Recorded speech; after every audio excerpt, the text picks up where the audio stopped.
And then what happened to the music? Nje kanjalo nje, just DJ, just.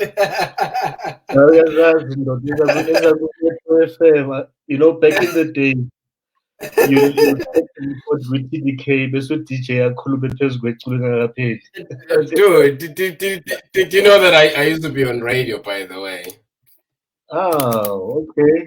Which station Yeah. was it? It was a regional, actually provincial. Well, it covers pretty much a lot of the KZN. It was it's called FM because yeah, it's still up and running. So I was running business show, and then from there it was later on midday show, and then the last time I left, I was doing a breakfast show. So yeah, 3-4 years, man, of radio. So. Network when you were mentioning the radio station name, it's a Kora FM, brother. Kora FM. It's I think second biggest community radio in KZN last time I checked. So okay. All right. Feel free to drop other bombs, ne?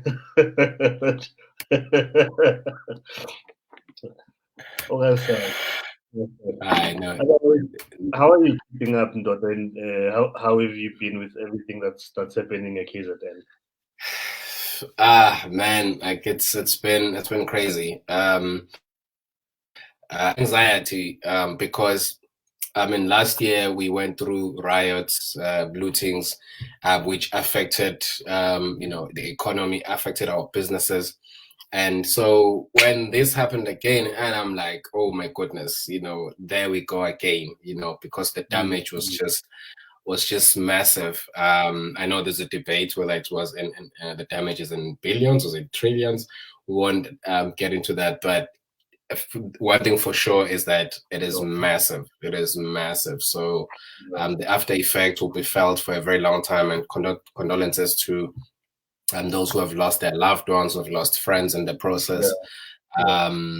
So yeah, but it's been hectic. But with the beat, you gotta go on, and so that's just the thing.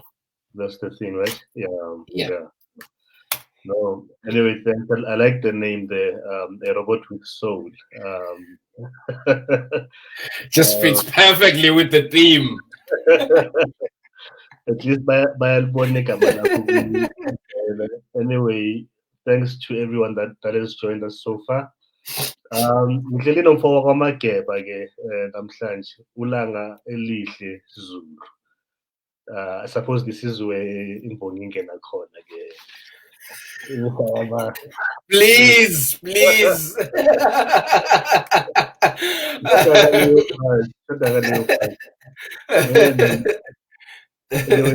Thanks for joining me and agreeing to hook up with me next time. The long-term plan for me is that these need to be face to face. That's great, man. No, thank you so much for it's honestly an honor and a privilege, to be hanging out with a great mover and shaker and disruptor like yourself. I think you're one of the few black guys that one would look at, because when we started this thing, I think the generation that's really doing great today started pretty much at the same time. Maboski Nisbu, your Celebuchos, like it's a lot of us started pretty much around 2015, 2016. It was around about that time, and it was really difficult for you to get a local inspiration apart from the BE beneficiaries, which you cannot really look to that for inspiration. So one at the time was longing for authentic and real life stories of entrepreneurs who have built from virtually nothing, not connections, no trust funds. So you're one of those people. I'm not sure. Maybe you could be a trust fund baby, but yeah, so yeah, Doing, man. But yeah, yeah, your work, yeah, your work is impactful in our communities and in our economy. I don't know. We are still yet. I think BrownSense still needs to release the report as to the economic impact, yeah, and the figures of a movement like BrownSense and what it has done to shift the perspective and the narrative. And yeah, yeah, man, yeah, props to you and your team and all that you have done so far. yeah. Thanks, man. Thank you for your kind words. I think the old me would have been like resistant and say and all that. But you know what? One thing I've learned over the years is to be receptive. These are kind, encouraging, constructive words. Not saying that one is not accepting of criticism or being shown ukuthi hayi ndoda manje sowuthathe i-wrong turn. But Mm. it's really encouraging. It's really encouraging, yabo. Again, thank you for joining me. And I think maybe, by way of introduction, from your side, who is Langa Zulu, or a robot with soul? A robot with soul. Ngipronounce kahle ngathi isilungu sami sithanda ukungena. No, no, yeah, man, you're doing just Yeah, yeah. I you know know it. Yeah, you're doing justice, man. I always, when I watch interview, I watch a lot of interviews, by the way. And when they say, okay, please introduce yourself, who, and I'm like, yo, this is probably yeah, the moment where I struggle because I don't know yeah, how to respond to that. But just to give a brief of a background, my story has been, is full of twists and turns, lots of them, plenty, detours, U-turns, like you name it, you name it. So, but my background is, I come from, it's a township, not so big. It's called Esikaleni. It's one of the biggest in the Zululand region. Which I think was formulated or founded in 1976, which is a significant year in South African history. But yeah, fast forward to my, just my primary school years and kind of thing, or high school. Actually, my inspiration was actually at primary because we're watching a lot of movies. Terminator is a big inspiration of mine, and hence also made this robot with soul, because it introduced artificial intelligence. It introduced robots, or the concept of robotics and smart technologies back yeah, then. And it was such a fascinating thing. Terminator 2 in particular. It was such a fascinating concept for me. But fast forward to okay, and then after that, high school, I went to a technical school, which also I think was great because I did electronics. I did technical drawing, which as is becoming such a big part of my life today. But my passion has always been music. My passion has always been sound, and so hence after high school, as much as I was good in math, I was like, no ways, I'm not going to continue with this. Then I went to do sound engineering at SAPC, at the Academy of Sound Engineering. And then after that, I joined the Roadies Station in Newtown, Joburg, where I was doing live sound, staging, events management. So I worked largely in the production environment, and I love live production. I still do until this very day. So I worked there for a number of years up until 2010, the World Cup, and then that's when I lost my job. And then after that, then I had to dig deep within me to say, who am I? What are my passions? What really moves me? And one of the things that I knew moves me, again, since I was very young, is education and politics. And politics is because my father would buy 3 newspapers every day. I'd read so much, like isiZulu, English newspapers, Sunday Times on a Sunday, City Press. I'd read, and he would watch a lot of current affairs, which I would be forced to watch as well. So politics has been, I've been such a, not necessarily party politics, but just politics in general, or geopolitics has been such a big influence and passion of mine. So then I went to the university after that to do education, and that's when I met actually my business partner now. Since then we joined United Nations programs, doing community work. So my passion again, community work, economic development, opening access to the economy. One of the things that really drive me as a person, opening up access, opportunities, growth, development, personal development, and look, how do we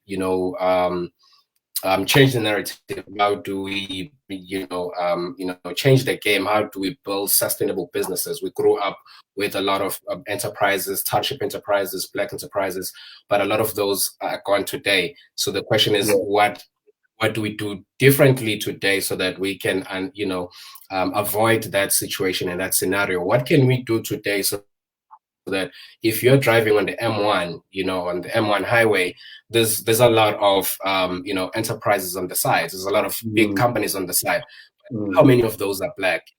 So I always, question myself, in Joburg and looking at these big companies, big offices and big office parks, and it's like, how many are Black, and how many do I relate to? How many of these stories do I relate to? So it's one of the things that has really been a driving force for me as a person.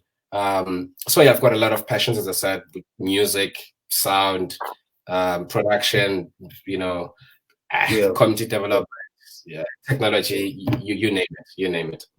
Well, that's really interesting. You seem to have had a very clear focus from an early age. Obviously, I don't know how old you are, but I mean, you sound like, judging by from a technical school, varsity, and so forth. What would you say is the one thing maybe that helped you to have that kind of a focus, where maybe someone or other people your age, or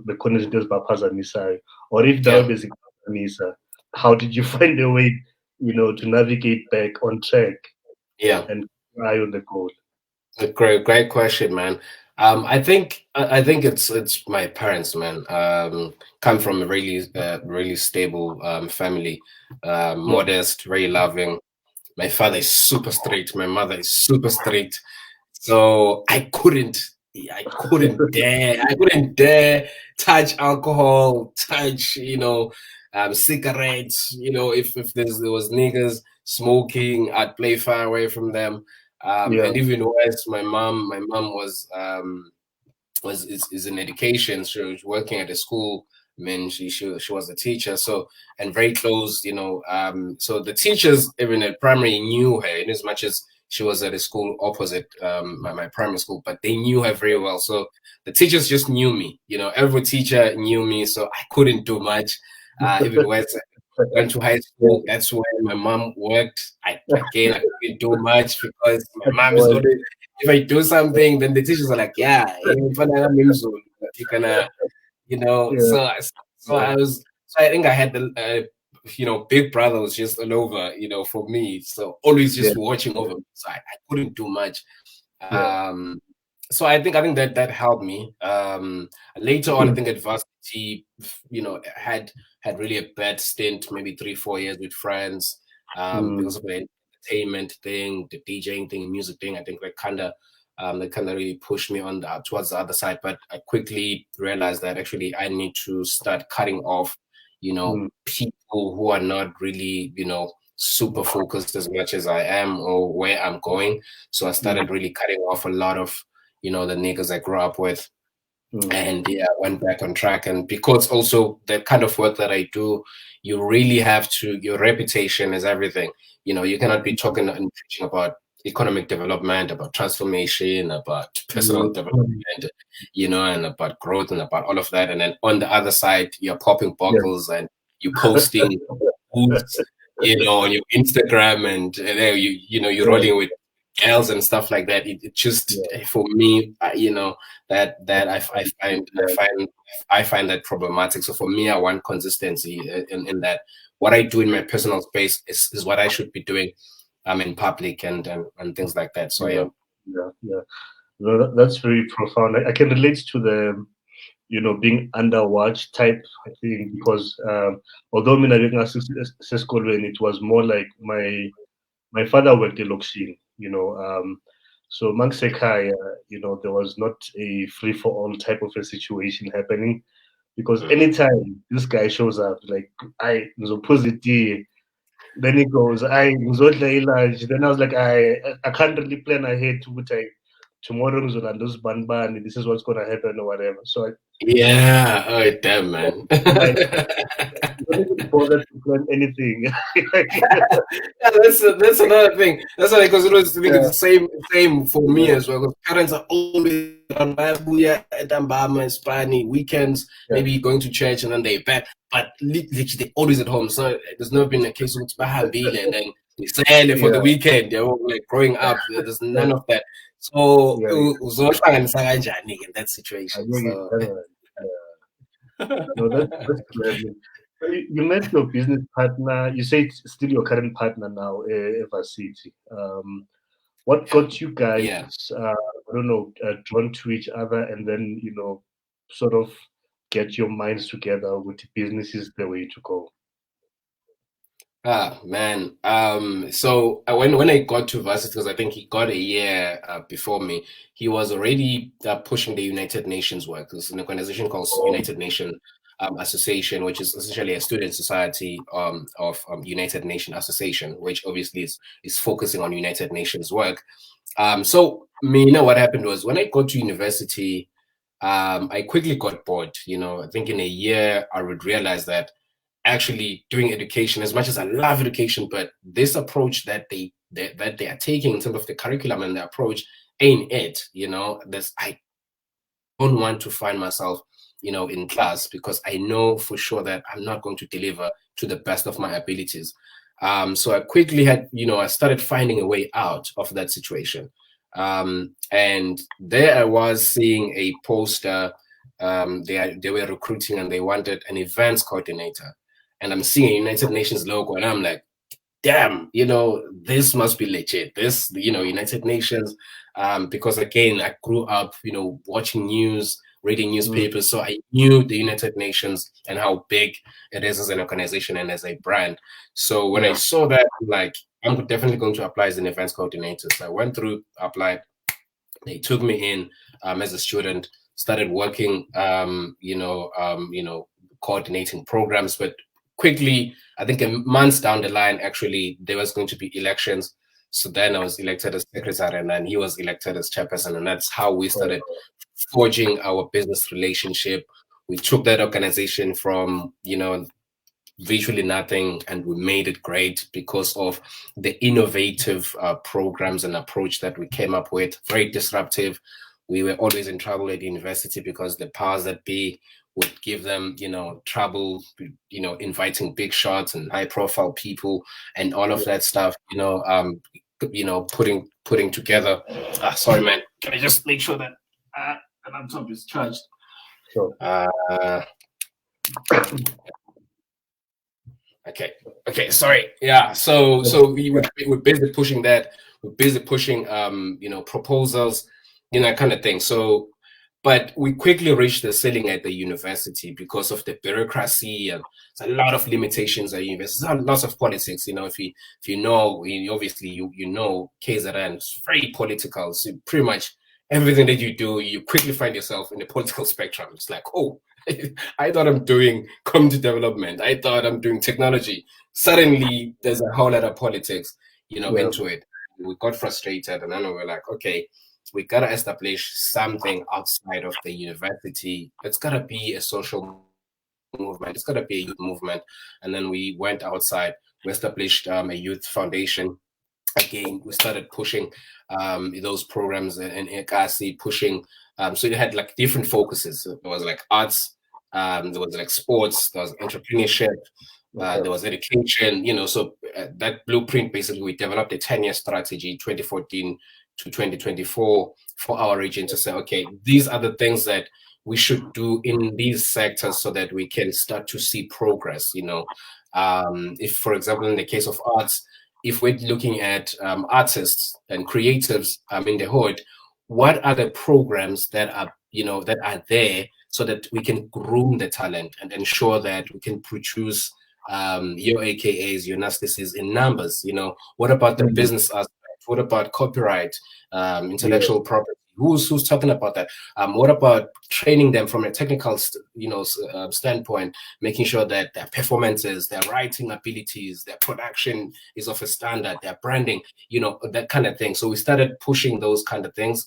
Open mic sessions just to get them, out there, placing them, so again, we quickly got into trouble with the political, guys, because I think they were like, youth movement, this thing is quickly gaining traction.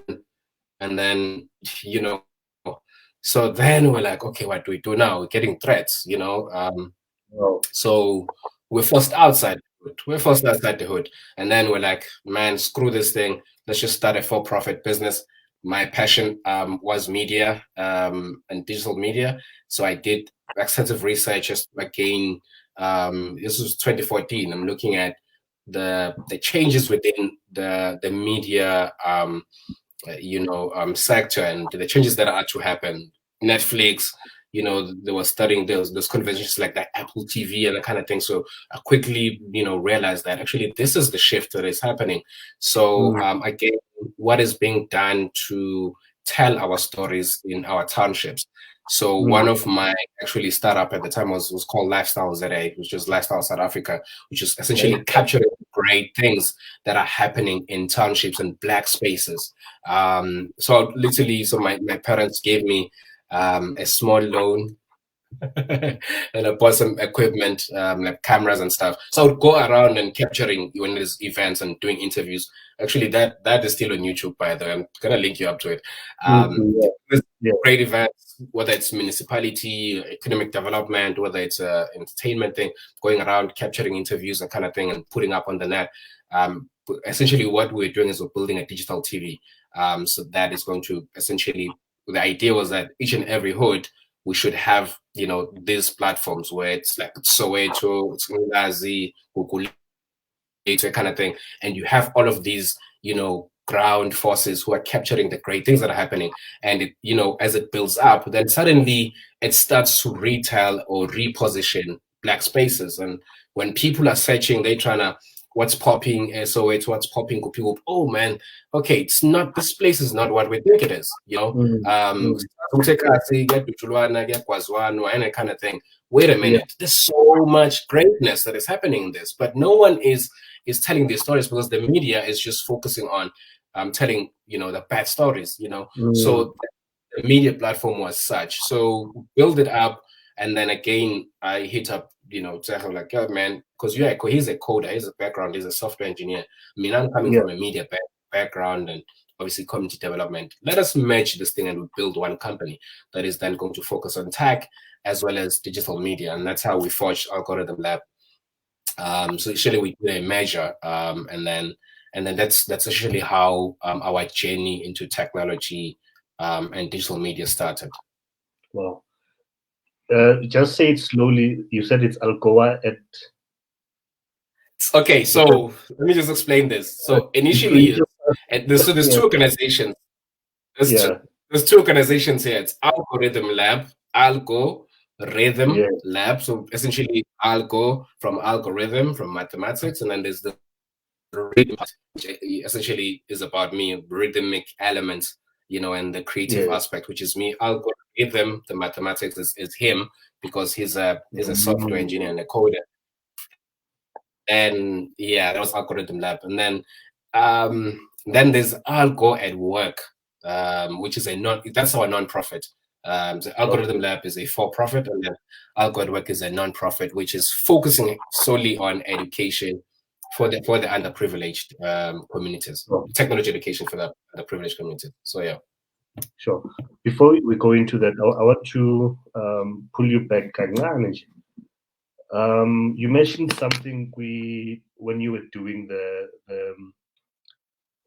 non-profit election before you guys got threatened and all that.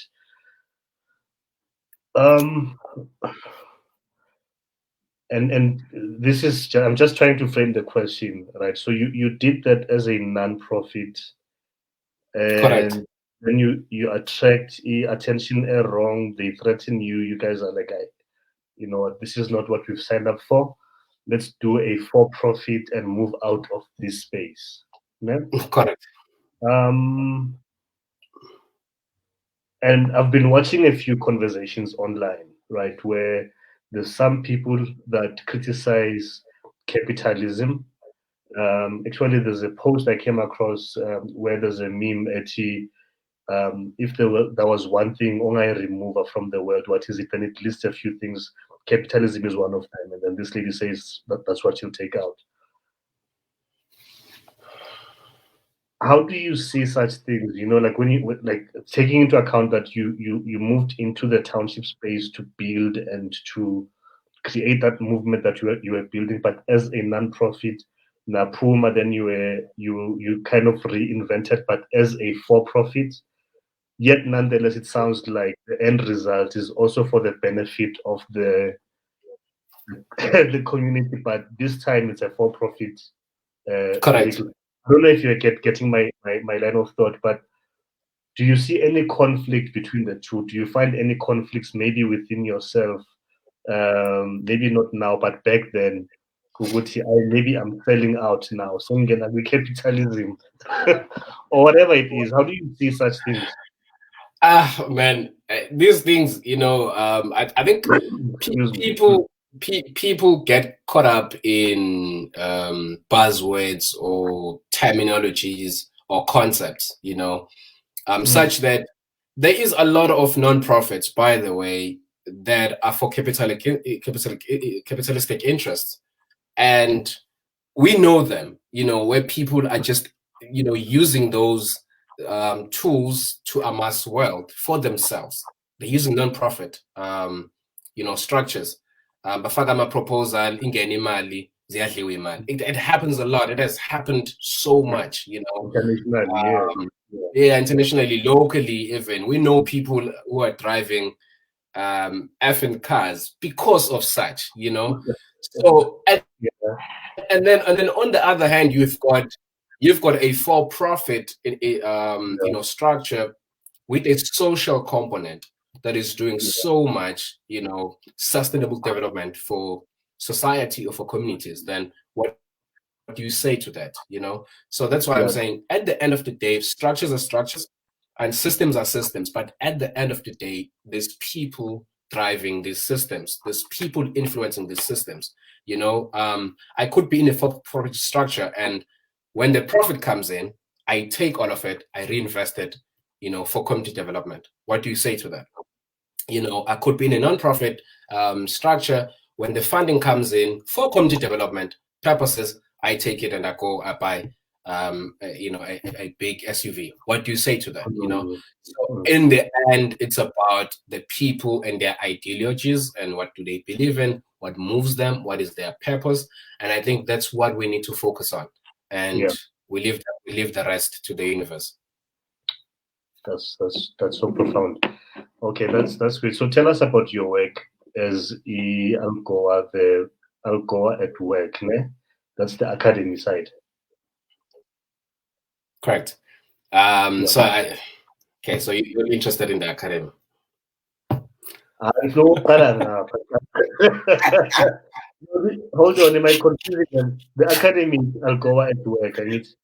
Yeah, yes, AlgoAtWork, man. So essentially, that's how it started. It was through a hashtag. It was meant algorithm at work. Actually, it was like short for algorithm at work. So yeah, hence AlgoAtWork Robotics Academy. So here's what happened. The United Nations element, which is United Nations at the time when we started, we're pushing Millennium Development Goals, and it later was then Sustainable Development Goals.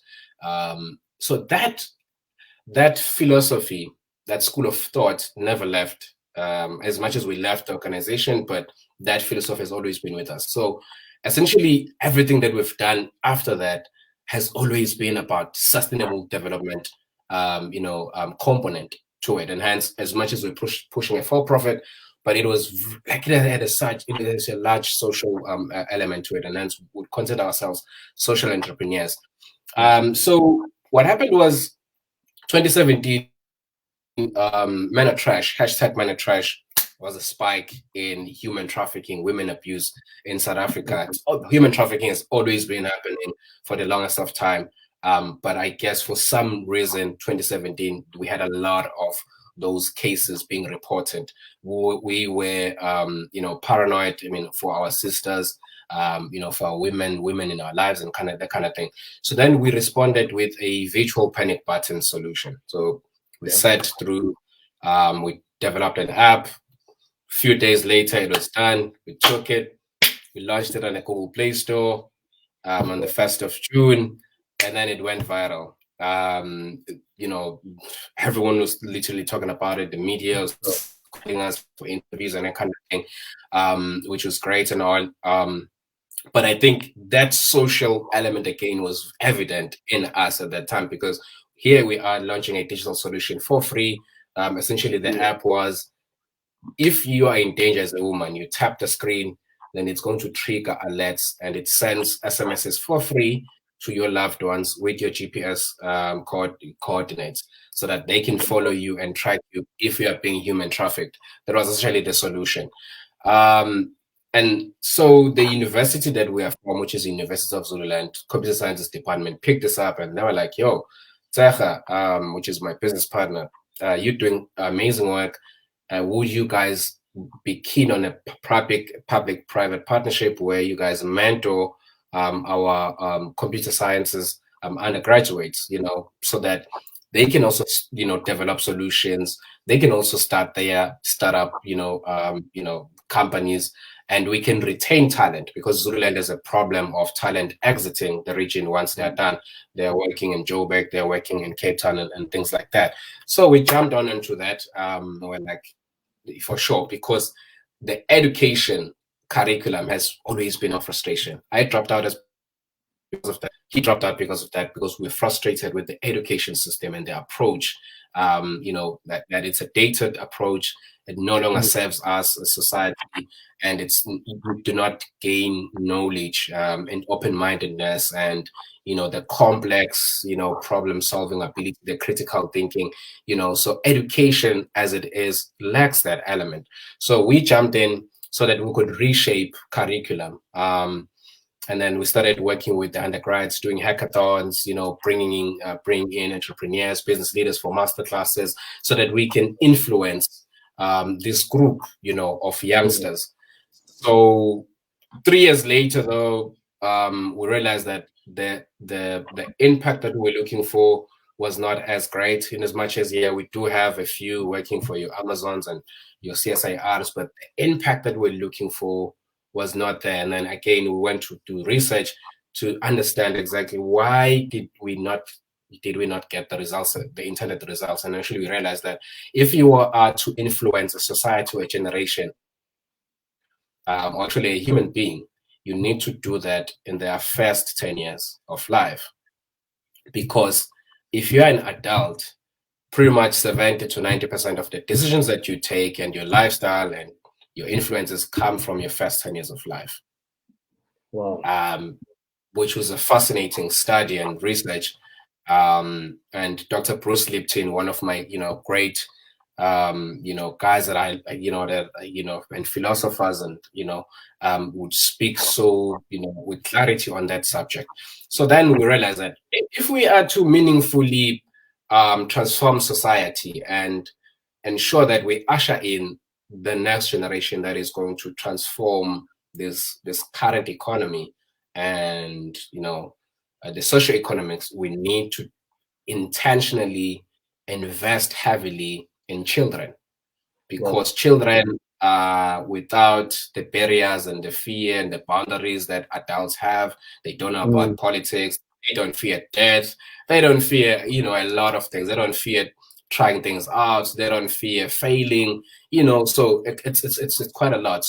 So then we had to then establish an institution that is going to work with children. We regard children as light bearers. They already possess a lot of the knowledge, a lot of the potential. They've got gifts that we then kill by through the education system. So we have to preserve that. We have to protect them. We have to protect, their godliness, and ensure that they, through what they have, their curiosity, their creativity, their critical thinking, when they ask questions, and we discourage that at home. Parents discourage their children from asking difficult questions, which is a problem. Teachers discourage learners from asking difficult questions because they don't want to be challenged. So that is a problem. So the academy is therefore an institution to protect children, so that we can say, what are their gifts? Can we identify them early? What is their purpose? What do they intend to do on this planet Earth? And then can we channel those gifts and that purpose and those passions so that they can do good for society? Wow. That's really powerful. So how long has the academy been running for? So that was we started in 2019. Started with a group of, I think, 10 children. We were blessed with parents who believed in this dream, because we didn't even have a curriculum. We didn't have anything. We just put a post out there. We said, if you want your child to do coding, come through. In Richards Bay. Funny enough, we started proposing coding in schools in 2014, by the way. And principals were like, no ways. What is that even? The kids are going to break computers and all of that. So we had to relook that. And then actually it was 2018, late 2018. That's when we actually started, opening up. But it really took off in 2019. Sure. And then from, end of 2019, then we developed a curriculum that we refer to, in as much as we don't follow each and every step, because again, you're dealing with human beings with different passions and different focuses. So we always give them that space. It's very individualistic, approach that we took to say, what do you want to do? What are your passions? What is one problem that you identify in society? And they say, social distancing. Okay, cool. What do you think? How can you use technology to solve this problem? How can you use these sensors that you have, how can you use coding to respond to this challenge that you have identified? We don't identify it for you, and so it's been amazing. Currently, the Teenage Entrepreneur of the Year, it comes from our academy. Wow. Through the Student Advancement for Global Entrepreneurship program. He got funding for about 20,000 Rand to continue working on his prototype. He is solving plastic sorting for recycling. He's built a conveyor belt, color sorter, that is going to essentially sort, plastics. That's what he's working on. AlgoAtWork is his name. And then we also put them through University of Free State Business School. So some of them have got NQF level 5 right now in entrepreneurship. Doing business model canvas, focusing on the business aspect of their social solutions. Because one of the things that we're now taking them through to say, you need to now think about the business aspect. How can you build this after the product? Then comes the business development process. How can you build this up? Where can you place this? What market are you looking for? What is possible, revenues you can generate, or how can you cost this?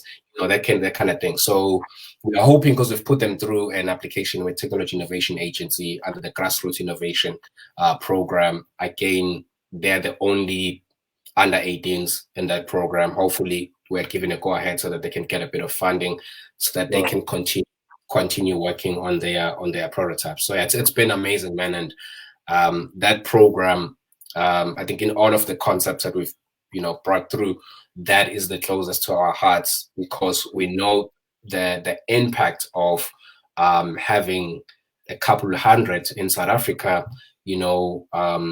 with such a school of thought and coming into society, not to beg from government and not to say we're going to go on the side of the road, hashtag hire graduate, Yeah, kind of thing. yeah, It's we want young people who are going to say, this is what I have. sure. I'm going to use the little that I have in order to advance society Yeah, and create opportunities for myself and possibly for those around me. sure, sure. And then, what's the age group that you start? So I've got a 5-year-old and a 6-year-old. By a qualify, and 5-year-old. That's what you said. But 12 to Ngiyasihlupha nina bazali with 5 year olds, 6 year olds. No mntanami uhlakaniphile, ngicela nimthathe bakithi. Like all kids are smart, all kids are intelligent. What do you mean, mama? yeah, yeah, yeah. Yeah, so we start at age 8, age 8, up until age 14. Okay. But let me just say this. The growth of this operation, in my view, is well, obviously we still work with 18 and then plus and all of that on other projects, but the academy itself just focuses on 18, 14. But the growth of the academy is then where we start to also have a program for 5-year-olds, for 6-year-olds, and then obviously would go further to 4-year-olds, to 3-year-olds. There's something huge happening in East Asia. They intentionally want to make their babies super smart babies because they want them to establish technology companies. So they start them from age 1 and age 2 actually, and they start like introducing them to technologies and robotics, obviously slowly and that kind of thing. But they starting there. And for me, I'm like, okay, cool. That's essentially what we'd want to do if as we grow, we go all the way through up until possibly even when the child is still in the womb, even possibly in the very near future. That's where we'd want to start, so that we can start influencing. Which obviously there's lots of research that backs this up to say that a lot of the influence starts from inception. Actually, it starts from inception. So again, if you're a mom, you're pregnant and you're doing all sorts of things, the child is influenced and takes all of those things in. And it's one of the things that, again, our people need to be enlightened about. We need to raise awareness about these things, to say you need to be careful, you need to protect this seed, so that when eventually it comes out, then we can then as I said, protect it, nurture it, and we ensure that we maximize opportunities as much as we possibly can. Yeah, that's true.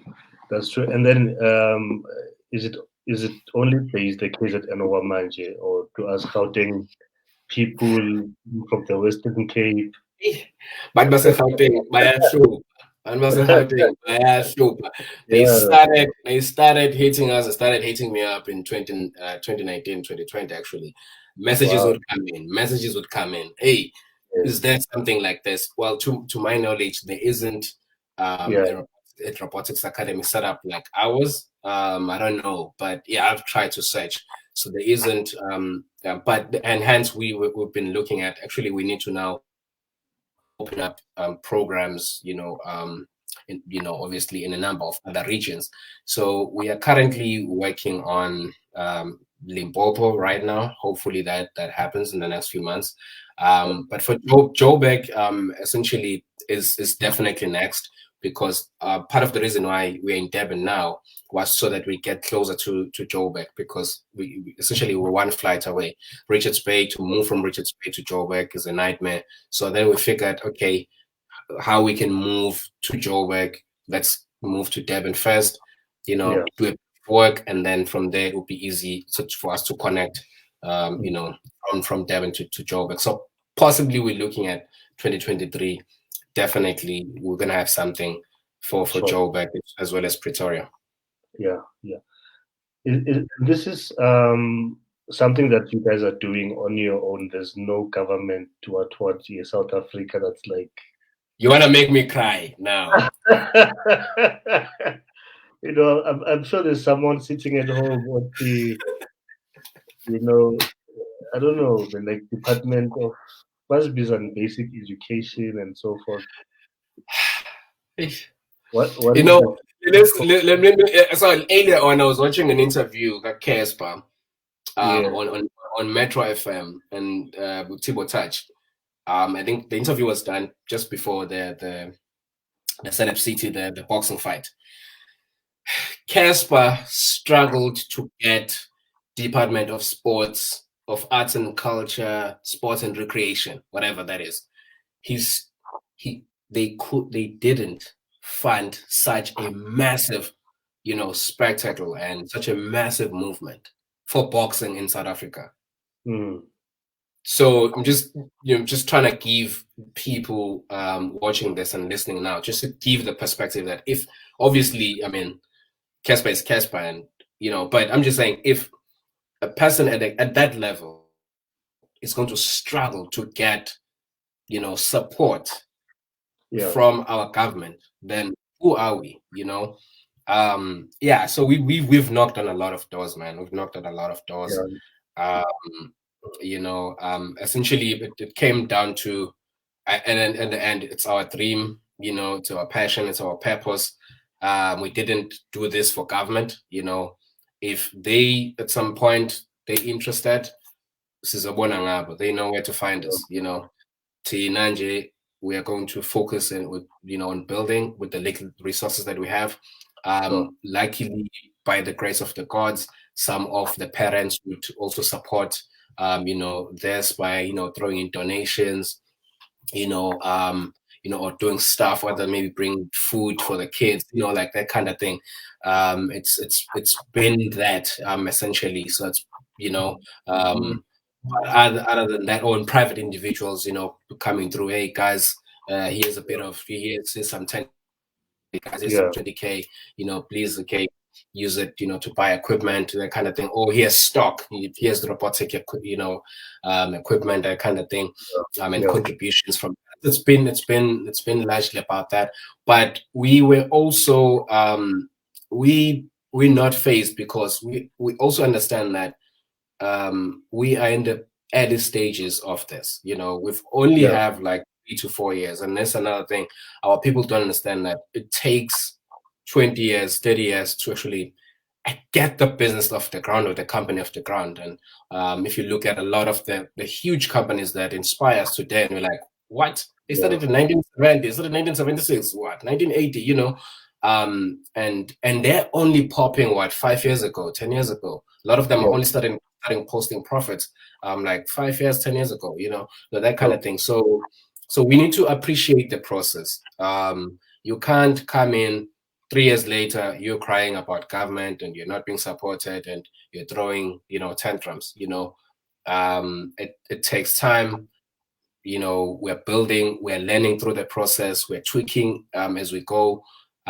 We've gone through, pre-seed. We're going for seed, fundraising. Hopefully that is a success so that we can take again the business to the next level. It's a process, man. So we need to respect the process, and so yeah. You've touched on a very maybe a sore point for a lot of people. The money side of things, and the reason why it is sore point. Maybe they will look at the stuff that you post on your profile, your page, your social media platforms, right? And then that sort of creates a certain perception. These guys are balling or posing nabo who's who and so forth. Do you get a lot of that, based on those, I don't know, like, whatever you put, I've seen some of them, and with, I think there's one that comes to mind. Kunabelungu la, yabo. So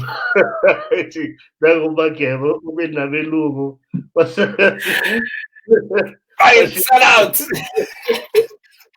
no, He's a but sellout.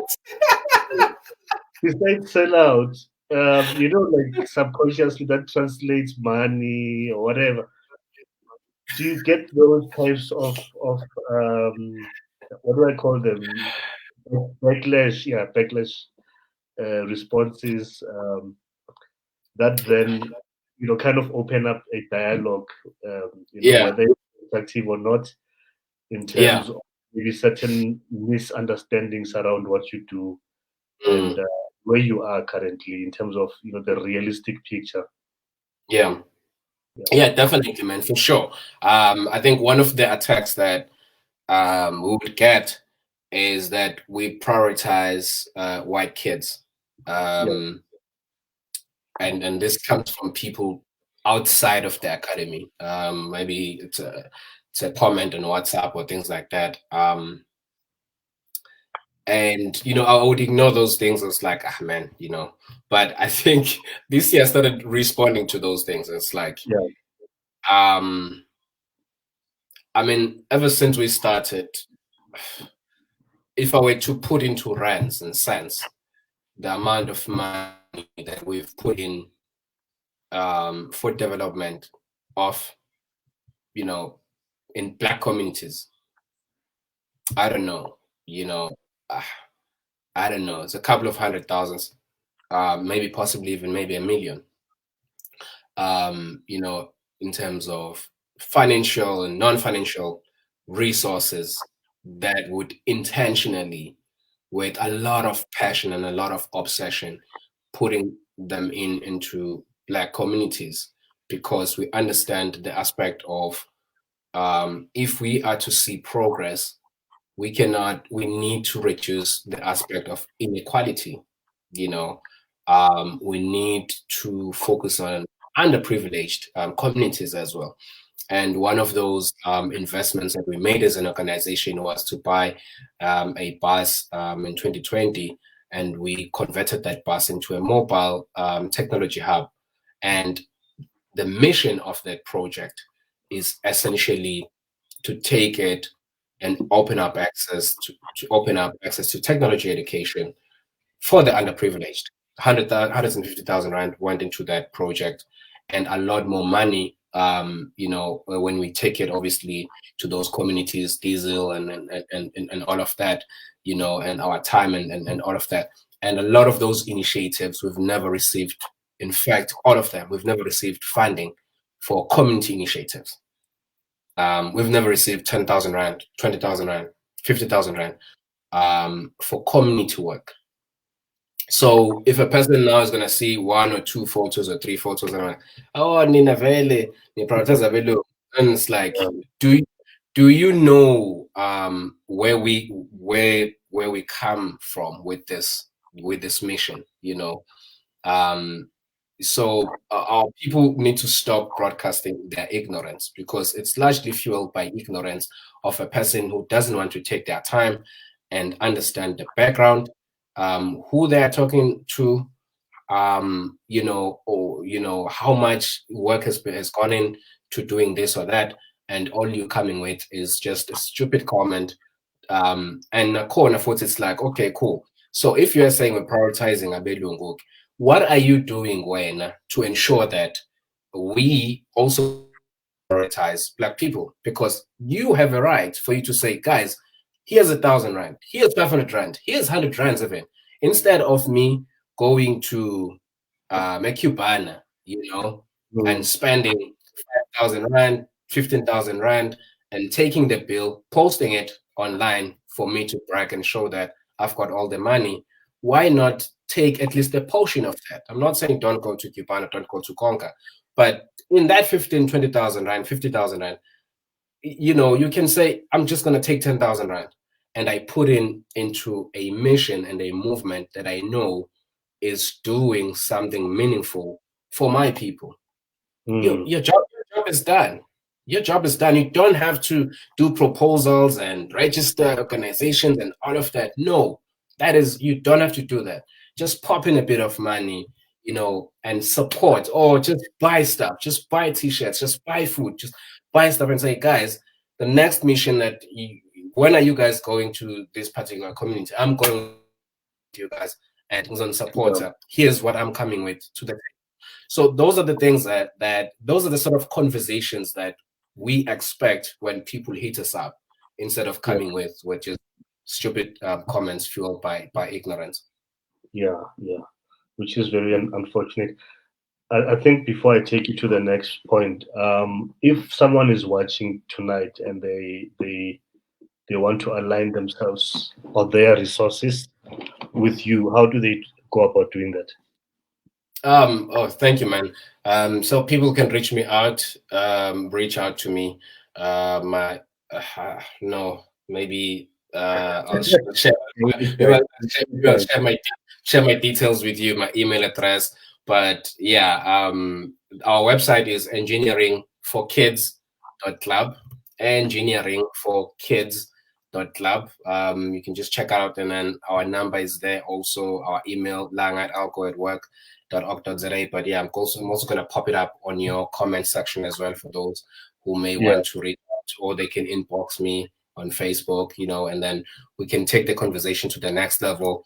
And maybe a person can say, hey, here's a particular community. I want to have a coding and the robotics program, maybe for 3 months, maybe for 6 months, maybe for a year. Can we go on a fundraising, initiative? Also, you don't have to have the money. Here's the thing. You don't have to have the money. You can say, let us go on a fundraising campaign for this particular community or for this particular school, so that we can ensure that we open up access as much as we possibly can to FOIA. So yeah, man. Yeah. No, I like that. I like what Zibuse also says. Zibuse Kunene. I suppose as a people, we will have to fill in the gaps where government is failing us. I think also where we are not filling the gaps per se, we are doing the heavy lifting ourselves. So yeah. And you've said let me just say something to Uzibuse. It's a great comment, Uzibuse, and I think it's one of the things that we should start telling each other. Singabantu emphakathini ukuthi let us forget about the savior, because the concept of government and us waiting for government comes from the concept of Black people waiting for a messiah who needs to come at a particular point in time of their lives and save them. So we need to stop that and say, again, what do we have as a people? We're not anywhere. Now, I mean, I've got a skill in this. I could, do this and that. Okay, when Yazi, by the way, I'm an accountant, so we could open up maybe clinics for entrepreneurs, on how they can manage their finances, So for sure, we really need to come together. We need to support each other.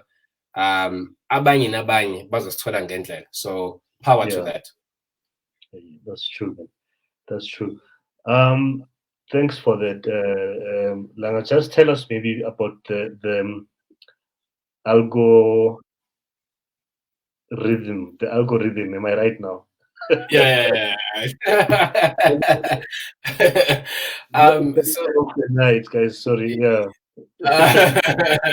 That's fine, man. So algorithm lab essentially is a big dream, man. Essentially, when we think about it, when we envision it, it's a Google for Africa, not in the true sense of the word, as in we're gonna come up with Gmail or whatever, not in that way. But I'm just saying, in terms of its composition and makeup, it's a Google for Africa in that sense, that we want to focus on African technologies and African innovation. But essentially, for now, because it's a journey, man. It focuses on software development, developing apps, developing software systems for organization, focusing on digital transformation for organizations. That's a big passion of ours, where we work with organizations. We train, your staff on maybe the basics of, on digital strategy, for example, digital media, how you reposition yourself in the era of digital. We work with you in terms of the organizational culture, how we can introduce certain elements into your organization, maybe such as content marketing, podcasting, blogging. Content is a big part of our organization. We currently working with one exciting college here in Devon, and it's quite an exciting long-term project and process where again we help them reposition themselves into the market, through offering education, insights, content into the market, and again upskilling, reskilling their workforce, because that's another element there, that people are losing jobs and not getting jobs, not because there's not jobs in the market. There's plenty of jobs in the market, but people are losing jobs because the workforce is not upskilling itself quickly enough so that it can adapt to the changes that are happening within the economy and within the respective organizations. And case in point is tellers, for example, in banks, and hence again they're being wiped out. So and it happens to such a point that people have a bad relationship. We have got a tension with technology, such that they hate technology, they hate robots, because they understand that robots and robotics or 4AR is here to take people's jobs, which is not true. Changes have always happened in society, since the beginning of time. The changes are constant. But we work with organizations so that we can protect those jobs, and on the other hand, ensure that the organization can keep up with the changes, in the current economic landscape. So Algorithm Lab focuses largely on that, and again, as I said, those training, skills training programs for workers and for organizations. Oh, okay. It sounds like a conversation we need to have offline. With pleasure, my brother. Oh, man. I think before Nikulula Nota, I just want to check. You mentioned earlier, recently some of us just a bit now on the music side of things. Is this something that or is it incorporated somehow? Algorithm. Algorithm Lab. I don't know why. I don't know why you Dak is struggling with this. It's such an easy name. No, Mina, it's just that time of the night. The long Music, no. But sound, yes. And that's where the podcasting element, comes in. So we still have a podcast. We just need to get back to it. We haven't released in a while with the kids, where they podcast. It's called Robots in the Future, and hence I request that we change the show to Robots in the Future. So they've got a podcast on engineeringforkids.club, which is our website, our platform. So that's largely where it comes in, the aspect of sound and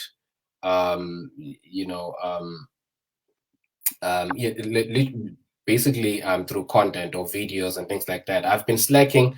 I was pushing podcasting seriously 2018, 2019. We were pushing it, and then we kind of got tired because to monetize it at the time was virtually impossible. It hadn't picked up in South Africa.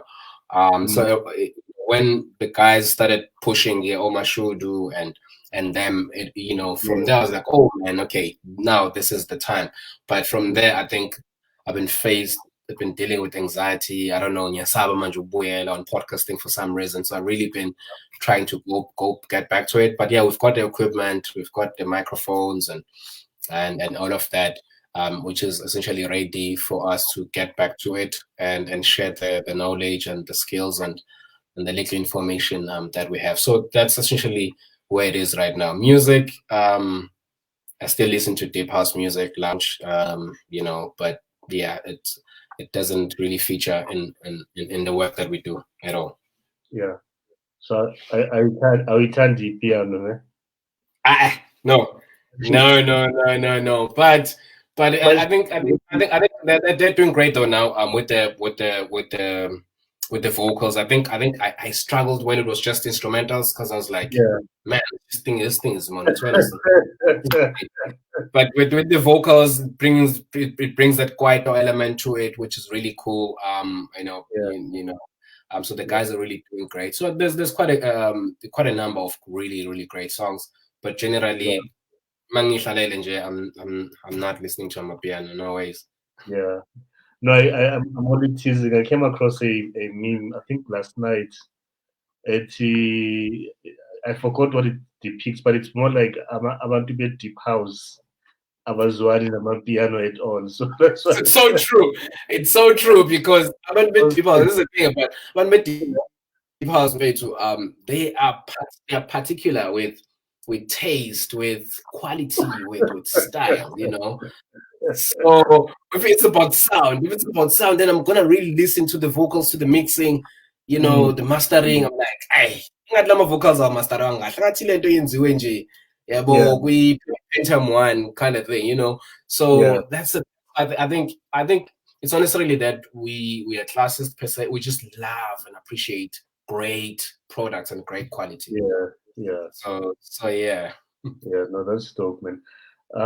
Thanks, man, for your time. I think just before we call it a night, just a parting shot. Sekuyaphela njalo. Abakufundi lapha ekhaya uthini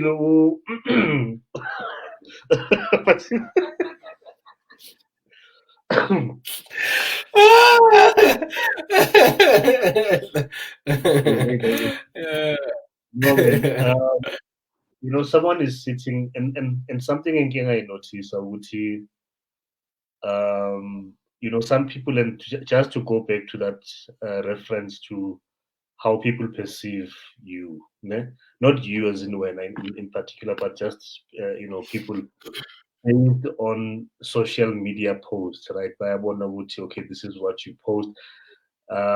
Also babheka ukuthi amagama wakho wahlanganisa kanjani, so they're like, okay, lo muntu lo isilungu uyasibambile kamnandi ngathi ufundile and ukhuluma ngama-coding and those types of things. Now they see you here, bayakuzwa, bayakubona, do you understand?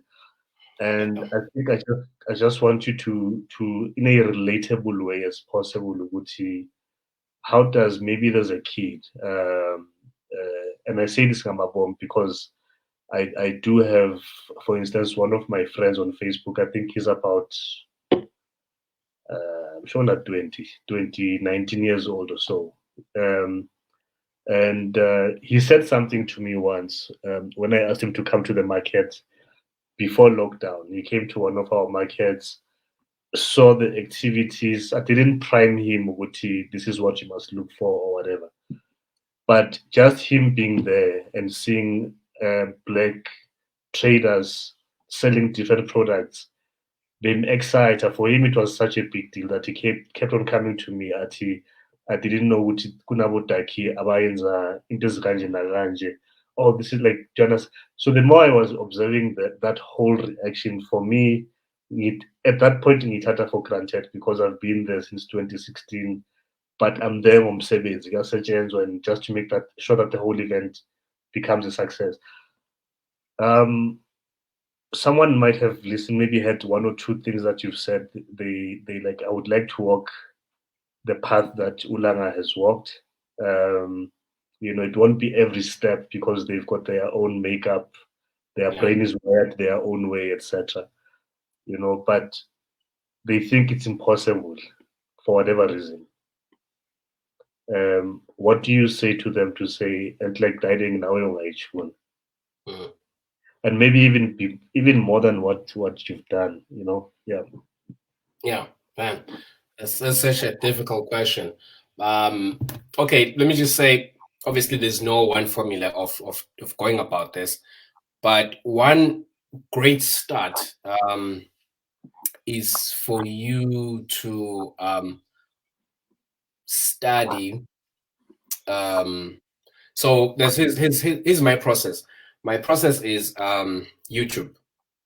I spend a great deal of time on YouTube, whether I could be listening to a 2-hour conversation or interview, where they're interviewing Elon Musk or Jeff Bezos or Mark Zuckerberg, or Larry Ellison, or Larry Page, from Google, So I focus a lot on listening and trying to observe and understand how these guys think and their thought process and how they approach things and why they take certain decisions that they take at particular stages of their lives and journey.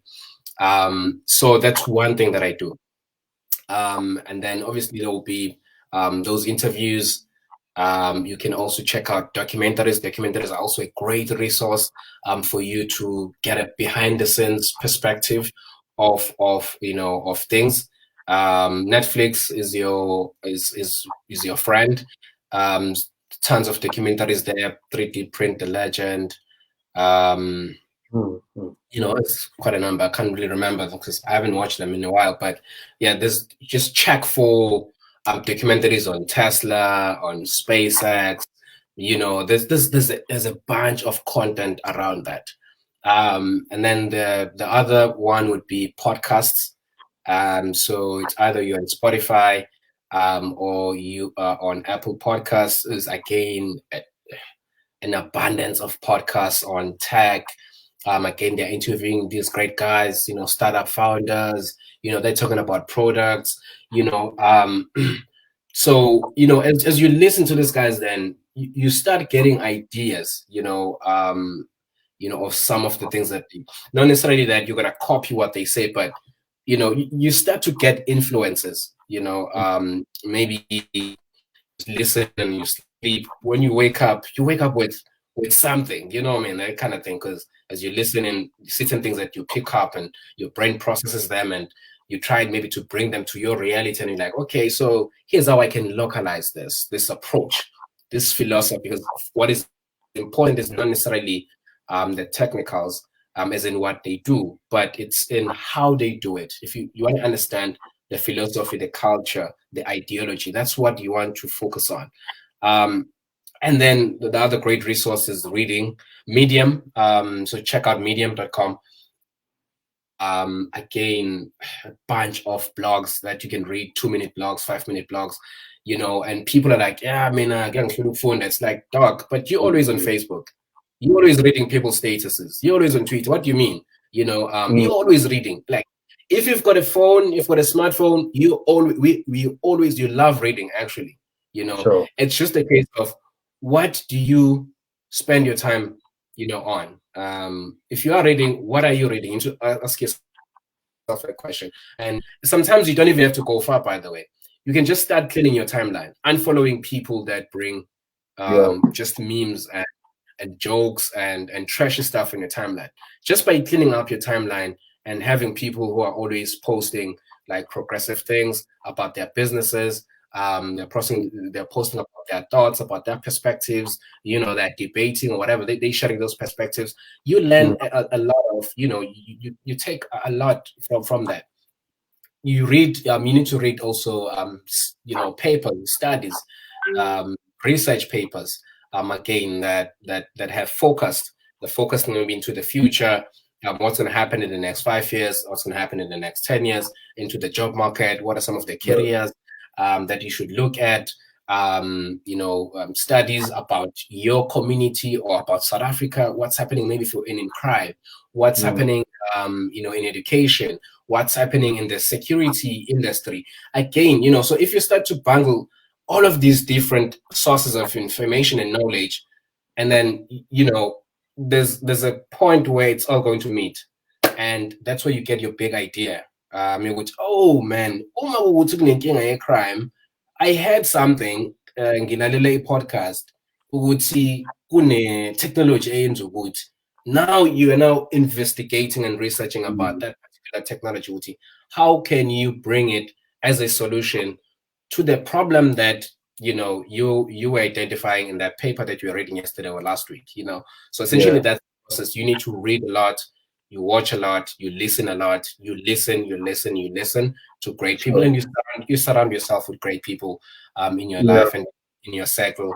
If you want to shayis puzo over the weekend, that's all good and fine, but it would be great to shayis puzo with a Mzuzukile kind of thing, with a Langa Zulu, because whatever. you're picking the conversation and nikhuluma about the state of the economy, you know, the state of politics in South Africa, the Africa free trade, you know, policy, you know, that kind of thing. So for me, I think that's what I want to encourage you with phone there. It doesn't mean that go register a course. Actually, registering a course is the last thing that you want to do right now. But there's tons of resources. Tap into them. Get on Twitter.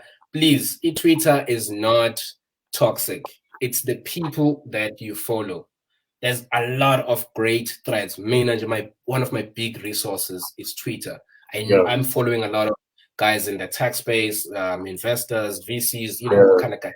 They're sharing a lot of information that helps me, you know, change my perspective every day. Actually, I'm like, oh, okay, so here's how we can position our business, or here's a particular market that we can look at for the, you know, okay, so this is the place that I can travel to next, and this is this is the person, you know, potential person I can meet up with. Actually, there was to say Cape Town or Lo say Kinshasa, okay, you know, that kind of thing. It's a networking platform, and let's take advantage of those for our benefit and for our growth. And people are within reach. Do you know a guy called Stafford Macy? I don't. How do I write his name? Let me just check. STAFFORD. FFORD. Yes. Macy, MASIE. Okay. Now I'm gonna come. Board member. Any Discovery Limited. Maybe wrong. It's in body things I'm told. So this guy, he was the first CEO Google Africa when they opened the office like Mzansi or in the continent, ne? Yeah, I think we're because now Discovery Bank and CSIR bought Bitcoin. Yeah. Actually, I'm getting on Twitter to follow him. Yeah. What about him? Yeah, this guy. Yeah, I'm sure weird. I was not aware since I was discovered. This guy. So I read up about him because he made a feature we magazine that I used to buy as a habit. This is 2000 and I think around 2012, 2013, thereabout. And next thing, ngimthola ku-702 by interview about the tail end, you know, and then as part of his interview, that they were like, okay, if people want to reach you, you know, bazokuthola kuphi. He dropped his email account, which was a Gmail address. And I memorized a quick fast. I sent the guy an email, possibly about a week or two later. Ne? At the time, I had an idea. What year was this? This is, how old was my daughter? This is 20. This is before BrownSense, so I'm talking 2013. Damn. Around 2013, maybe 14. So, an idea, app or some technical whatever, which was basically inspired by. So my firstborn, when she was much younger, you know, when you're a first parent, first time parent, I mean, umntwana makagula ebusuku, ne?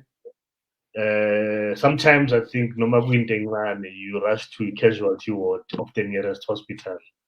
So umntwana temperature, whatever, we're like, hey, get into the car, take the baby to the hospital, and we always went to the same hospital, Parktown. And every time I went there, they gave me the same forms that I filled there. I don't know how many times before that I had been there. Like same form, my printer, everything the same. Sign here, sticker. So then they take out that brown file cover thing, the file reference, and that kind of stuff. So in my mind, I was like, but surely this information is stored somewhere. You understand? Yeah, man. Yeah. The only thing you need is my ID, just authenticate my identity, medical aid number, which is also stored in your thing, in your database. So I shared this idea, how it can be done in a way that you don't spend so much time, you don't print a lot of documents, I don't complete forms. I sent Stafford via email. Actually, what he said to me was that um, draw an idea on a napkin, take a picture, and then send it to me. So ngaya McDonald's, one of their serviettes, I drew this diagram thing just make it sensible for him. This is what it's about. He looked at it. The guy gave me a detailed response. So, Wuti, this is what you need to do. Regulatory, framework. You need to be aware of 1, 2, 3. These are the gaps that I see. Whatever. All the best. Like, and the point of the story is that this is someone who is clued up in that space, a wealth of experience and so forth, and he was willing to engage me. At the most, I'm sure he gave me, I would say, maybe 20, 30 minutes. Do you understand? Now, Emilian, draw it on a napkin, take a picture, send it to me. He looks at it, types a response, all the best, and that's it. And the point is that, um, you know, people are accessible. There will be people about to know, I'm busy, I don't have time for you. Abanye bazokublue, but you'll get a Langa, you'll get a Stafford, you'll get somebody who's always willing to say, here's maybe not the detailed blueprint, but here's a starting point. This is what you need to look at. All the best with your journey. Beautiful, man. Beautiful. Beautiful. Sorry, ngokuzwa ngendaba yama-napkin. Ngiyaqala. No, I'm like ngiyokuzwa ngayo, so I'm like, okay, I need to try that. It's a thing. I got the impression when he said that, I was like, the way he said it, it reads like this is a thing. Maybe into a Silicon Valley or whatever. I don't know. Yeah. I think it is. Yeah, man. No, I think I need to interview you also. Because your story said BrownSense. I think it's a fascinating one. I'm sure there's a lot of stories and a lot of things that one can pick up also in that. But yeah, man, props to you. I think I relate to some of the the things that you go through and some of the struggles. But no one can take away the fact that you've built something great, and year on year, say 1 year cooler, it is there. You're not about the hype and about the noise. You're just about substance and an impact, and yeah, man, that's just amazing. And as I was sharing earlier with you, really would want to would want us to work on growing it for the long term and ensuring that generations upon generations can reap these rewards, and they have systems, they have the structures for them to build upon, so that they can build something even greater than us. So yeah, man. So yeah, really looking forward to that, and yeah, all the best for the future. Thanks, man. You too. I'm looking forward to your invitation for you to interview me, and then we can. Yes, I've got a guest. Thank you so much, brother. And you still owe me a debate on Operation Tutula, by the way. We can arrange that here or on your side. I'm easy.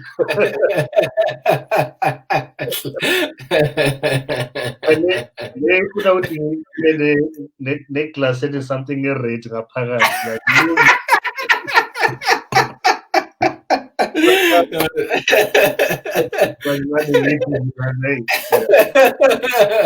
No, thank you so much, Brad. And by the way, also, what is inspirational about you is your father.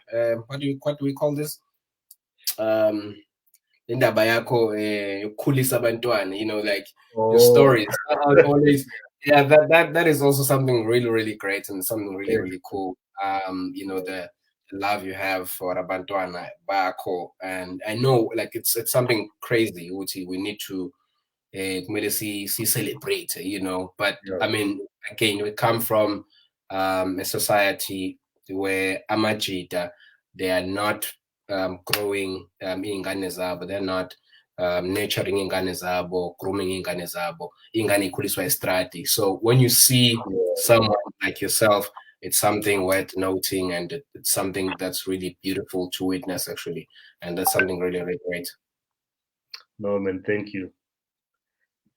I appreciate ngiyabonga kakhulu mfethu. Mfethu, akunenkinga babusoni, ngiyabonga kakhulu. Asekukhulule ukwazi ukuthi uqhubeke nemsebenzi ekhaya baba. Sharp, until next time, ne? Thank you so much, brother. Thank you. Blessings. Thanks, Sharp. Bye-bye. Thanks everyone. We'll see you next week, same time.